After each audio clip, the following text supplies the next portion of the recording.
My name is Jhordanne Jones. I'm a postdoctoral researcher for UCAR, which is the University Corporation for Atmospheric Research, and I'm hosted by Purdue University. So the study put out by Balagaru and his team was a study on the global warming effect on steering flow around the tropical cyclones.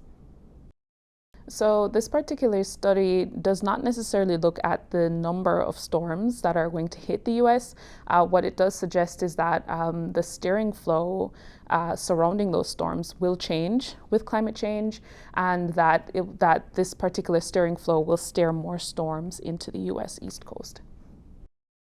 So if you can think of a pendulum and it starts in the middle and it swings to one side and then swings to the other side, that's kind of what the El Nino Southern Oscillation is. It's an oscillation that moves between El Nino and then La Nina events.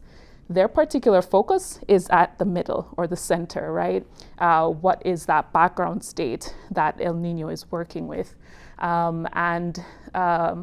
The theory behind it is that with global warming, this particular background state or this middle actually favors the El Nino side of things.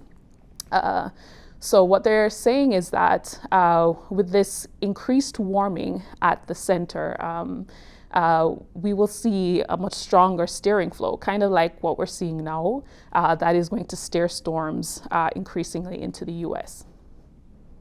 I think it's pretty clear by now that that human impacts are definitely driving global climate change.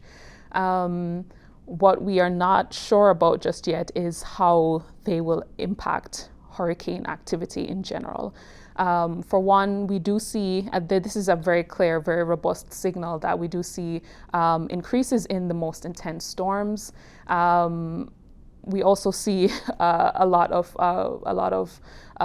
warming that is happening within the Atlantic. So there's definitely more fuel for those storms. They have a lot of fuel to rapidly intensify.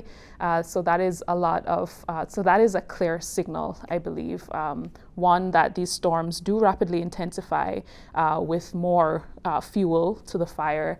And two, that these storms are more intense, or rather the frequency of the most intense storms is increasing.